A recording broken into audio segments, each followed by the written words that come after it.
ನಮಸ್ಕಾರ. ಸ್ವಯಂ ಪಾಕ ಅಭಿಮಾನಿಗಳಿಗೆ ಸ್ವಾಗತ. ಈಗಾಗಲೇ ನಾವು ಹಲಸಿನ ಹಣ್ಣಿನಿಂದ ಇಡ್ಲಿ, ದೋಸೆ, ಬರ್ಫಿ, ಹಲ್ವಾ ಹೀಗೆ ಹಲವಾರು ತಿಂಡಿಗಳನ್ನ ಮಾಡೋದನ್ನ ಹಾಕಿದ್ದೇವೆ. ಇವತ್ತು ನಾನು ಹಲಸಿನ ಹಣ್ಣಿನ ಹೋಳಿಗೆ ಹೇಗೆ ಮಾಡೋದು ಅಂತ ಹೇಳಿ ತೋರಿಸ್ಕೊಡ್ತಾ ಇದ್ದೀನಿ.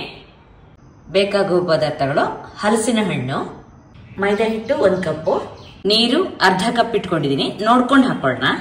ಅರ್ಧ ಹೋಳ್ನಷ್ಟು ಕೊಬ್ಬರಿನ ಕತ್ತರಿಸಿ ಇಟ್ಕೊಂಡಿದೀನಿ. ನೀವು ಕೊಬ್ಬರಿ ಇಲ್ಲ ಅಂದ್ರೆ ಹಸಿಕಾಯಿ ಅಂದ್ರೆ ತಾಜಾ ತೆಂಗಿನಕಾಯಿ ತುರಿನೂ ಇಟ್ಕೋಬಹುದು. ಅರ್ಧ ಕಪ್ನಷ್ಟು ಸಾಕು. ಸ್ವಲ್ಪ ಅರಿಶಿನ, ಹಾಗೆ ಸ್ವಲ್ಪ ಎಣ್ಣೆ ಹಾಕಿ, 1 ಚಿಟಿಕೆ ಉಪ್ಪು ಹಾಕಿ ಚೆನ್ನಾಗಿ ಒಂದ್ಸಲ ನೀರು ಹಾಕ್ತೆ ಕಲ್ಸ್ಕೊಳ್ಳೋಣ. ನೀರನ್ನ ಸ್ವಲ್ಪನೇ ಹಾಕೊಳ್ತಾ ಕಲ್ಸ್ಕೊಳ್ಳೋಣ. ಸ್ವಲ್ಪನೇ ನೀರ್ ಹಾಕ್ತಾ ನೋಡಿ, ನಾನು ಈ ಹದಕ್ಕೆ ಬರುವಂತೆ ಕಲ್ಸಿದೀನಿ. ಅಂದ್ರೆ ಚಪಾತಿ ಹಿಟ್ಟಿಗಿಂತ ಸ್ವಲ್ಪ ನೀರಾಗಿದೆ ಕಣಕ ನೋಡಿ. ಹತ್ರ 1.5 ಟೇಬಲ್ ಸ್ಪೂನ್ ನಷ್ಟು ನೀರು ಉಳಿದಿದೆ. ಈ ಕಲಸಿದ ಹಿಟ್ಟಿಗೆ ಎಣ್ಣೆ ಹಾಕಿ ನೆನೆಲಿಕ್ಕಿಡೋಣ. ಕಣಕ ನೆಂದಷ್ಟು ನಿಮಗೆ ಹೋಳಿಗೆ ಚೆನ್ನಾಗಾಗತ್ತೆ. ಹಿಟ್ಟು ಒಣಗಬಾರ್ದು. ಹಿಟ್ಟಿನ ಮೇಲೆ ಎಣ್ಣೆ ಬರೋ ಹಾಗೆ ಹಾಕಿಬಿಟ್ಟು ಮುಚ್ಚಿಟ್ಟಿರಿ. ಹಲಸಿನ ಹಣ್ಣಿನ ಬೀಜ ತೆಗೆದು ಮಿಕ್ಸರ್ ಜಾರ್ನಲ್ಲಿ ರುಬ್ಕೊಳ್ಳೋಣ. ನುಣ್ಣಗೆ ರುಬ್ಕೊಂಡಿದ್ದೀನಿ ಹಲಸಿನ ಹಣ್ಣನ್ನ. ರುಬ್ಬಿದ ಹಣ್ಣು ಎಷ್ಟಾಗಿದೆ ನೋಡೋಣ. 2 ಕಪ್ನಷ್ಟು ಇದೆ. ಹಣ್ಣನ್ನ ಒಲೆ ಮೇಲಿಟ್ಟು ಮಗ್ಚೋಣ. ಕುದಿ ಹತ್ತಿದೆ. ನೀವು ಮಧ್ಯದಲ್ಲಿ ಕೈಯಾಡ್ತಾ ಇರಿ. ನೀರಿನ ಅಂಶ ಇದ್ದಾಗ ಬೇಕಾದ್ರೆ ನೀವು ಸ್ವಲ್ಪ ದೊಡ್ಡ ಊರಿನಲ್ಲಿ ಇಟ್ಕೋಬಹುದು. ಆದ್ರೆ ಮಧ್ಯ ನೋಡ್ತಾನೆ ಇರಬೇಕು. ದಪ್ಪ ತಳದ ಪಾತ್ರೆನೇ ಇಟ್ಕೊಂಡಿರಿ. ಕೊಬ್ಬರಿನ ಪುಡಿ ಮಾಡ್ಕೊಳ್ಳೋಣ. ಕೊಬ್ಬರಿನ ಸಣ್ಣದಾಗಿ ಪುಡಿ ಮಾಡಿದೀನಿ. ಈಗ ನೋಡಿ, ಹಲಸಿನ ಹಣ್ಣು ಕೂಡ ಇದು ಸ್ವಲ್ಪ ಗಟ್ಟಿಯಾಗಿದೆ. ಇದಕ್ಕೆ ಈ ಕೊಬ್ಬರಿ ಪುಡಿನ ಹಾಕೋಣ. ಹಾಕಿ ಇದನ್ನ ಚೆನ್ನಾಗಿ ಗಟ್ಟಿ ಆಗೋಷ್ಟು ಮಗ್ಚಬೇಕು. ತಾಜಾ ತೆಂಗಿನಕಾಯಿ ತುರಿ ಹಾಗೆ ಬೆಲ್ಲ ಹಾಕೋದಾದ್ರೆ ನೀವು ಹಣ್ಣಿನೊಟ್ಟಿಗೆ ಎಲ್ಲವನ್ನು ಒಟ್ಟಿಗೆ ಹಾಕೊಂಡು ಮಗ್ಚಿ. ಹಾಗೆ 1/4 ಟೀ ಸ್ಪೂನ್ ಅಷ್ಟು ಉಪ್ಪು ಹಾಕಿದೀನಿ. ಸಿಹಿ ಸ್ವಲ್ಪ ಹೆಚ್ಚುತ್ತೆ ಅಂತ ಹೇಳಿ ಉಪ್ಪು ಹಾಕೋದು. ನೀವು ಹಲಸಿನ ಹಣ್ಣಿನ ಸಿಹಿ ಅಷ್ಟಿಲ್ಲ ಅಂದ್ರೆ ನೀವು ಬೆಲ್ಲ ಹಾಕೊಳ್ಳಿ. ನಾನ್ ತಂದಿದ್ದು ನಮ್ಮ ತೋಟದ ಹಣ್ಣು ತುಂಬಾ ಸಿಹಿ ಇರುತ್ತೆ, ಆದ್ರಿಂದ ಇದಕ್ಕೆ ಬೆಲ್ಲ ಹಾಕೊಂಡಿಲ್ಲ. ಈಗ ನೋಡಿದ ಉಂಡೆ ಕಟ್ಟುವಷ್ಟು ನಿಮ್ಗೆ ಗಟ್ಟಿಯಾಗಿದೆ. ಬೇಕಾದ್ರೆ ಕೈಗೆ ಸ್ವಲ್ಪ ನೀರು ಮುಟ್ಟಿಸ್ಕೊಂಡು ನೋಡಿ, ನಿಮ್ಗೆ ಉಂಡೆ ಕಟ್ಟಕ್ ಬರುತ್ತೆ ಅಂದ್ರೆ ನೋಡಿ, ಈ ತರ ಹದಕ್ಕೆ ಬಂದ್ರೆ ಸಾಕು. ಸ್ಟವ್ ಆಫ್ ಮಾಡ್ಕೊಳ್ಳೋಣ. ಕೈಗೆ ಸ್ವಲ್ಪ ನೀರು ಮುಟ್ಟಿಸ್ಕೊಂಡು ಇದನ್ನ ಉಂಡೆ ಕಟ್ಟಿಟ್ಕೊಳ್ಳಿ. ಕಾವಲಿಗೆ ಸ್ವಲ್ಪ ಎಣ್ಣೆ ಸವರ್ಬಿಟ್ಟು ಕಾಯ್ಲಿಟ್ಟಿಡಿ. ಕಣಕನ ನೆನೆ ಇಟ್ಟು ಆಗ್ಲೇ 4-4.5 ಗಂಟೆ ಆಗಿದೆ. ಒಂದ್ಸಲ ಚೆನ್ನಾಗಿ ಹೀಗೆ ಕಲ್ಸ್ಕೊಳ್ಳೋಣ. ಸ್ವಲ್ಪ ಕಣಕ ತಗೊಂಡು ಕೈಗೆ ಸ್ವಲ್ಪ ಎಣ್ಣೆ ಮುಟ್ಟಿಸ್ಕೊಂಡು ಇದನ್ನ ಹಿಗ್ಗಿಸ್ಕೊಳ್ಳಿ. ಒಂದು ಹೂರ್ಣದ ಉಂಡೆ ತಗೊಂಡು ಇದನ್ನ ಎಲ್ಲ ಕಡೆನೂ ಈ ತರ ಮುಚ್ಚಿ ಚೆನ್ನಾಗಿ ಎಲ್ಲ ಕಡೆನೂ ಇದನ್ನ ಮುಚ್ಚೋ ತರ ಇದನ್ನ ಮಾಡ್ಕೊಳ್ಳಿ.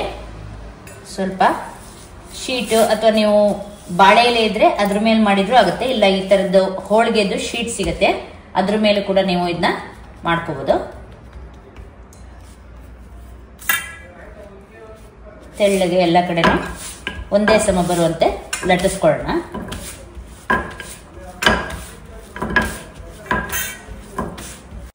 ಕಾವಲಿ ಬಿಸಿ ಆದ್ಮೇಲೆ ಈ ಹೋಳಿಗೆನ ಅದ್ರ ಮೇಲೆ ಹಾಕಿ ನಿಧಾನಕ್ಕೆ ಎಲ್ಲ ಕಡೆ ಹೀಗೆ ಬಿಡಿಸ್ಕೊಳ್ಳಿ.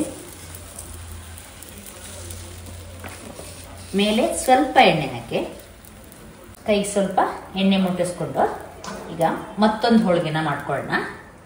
ಹಿಗ್ಗಿಸ್ಕೊಳ್ಳೋಣ. ಹೂರ್ಣ ಇಟ್ಟು ಸುತ್ತ ಬರುವಂತೆ ಹೀಗೆ ಮಾಡ್ಕೊಳ್ಳೋಣ.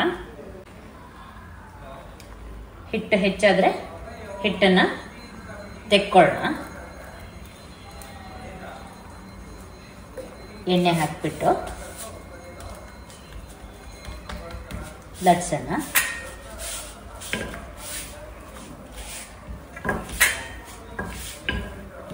ಈಗ ನೋಡಿ, ಮೇಲೆ ಈ ತರ ಊದಿದ ಹಾಗೆ ಬಂದಿದೆ ನೋಡಿ. ಈಗ ಒಂದ್ ಸೈಡ್ ಇದು ಆಗಿದೆ. ನಿಧಾನವಾಗಿ ತಿರ್ಸಾಕೊಂಡು ಎರಡು ಸೈಡನ್ನು ಬೇಯಿಸ್ಕೊಳ್ಳೋಣ. ಈಗ ಈ ಕಡೆ ನೋಡಿ ಚೆನ್ನಾಗಿ ಬೆಂದಿದೆ. ಇದನ್ನ ತೆಗೆದು ತಟ್ಟೆಗೆ ಹಾಕೊಳ್ಳೋಣ. ಸ್ವಲ್ಪ ಎಣ್ಣೆ ಹಾಕೊಂಡು ಇನ್ನೊಂದು ಹೋಳಿಗೆನ ಹಾಕೋಣ. ನಿಧಾನವಾಗಿ ಬಿಡಿಸ್ಕೊಳ್ಳಿ.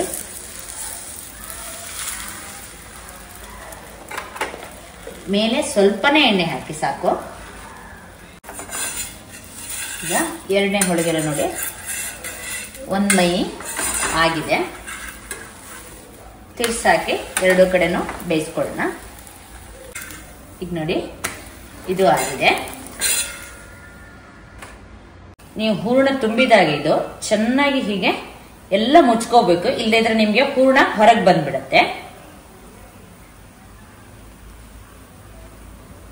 ಇದನ್ನ ಒಂದ್ಸಲ ನೀವು ಈ ತರ ಒತ್ಕೊಂಡ್ರೆ ನಿಮ್ಗೆ ಲಟ್ಟಿಸ್ಲಿಕ್ಕೆ ಆರಾಮಾಗತ್ತೆ.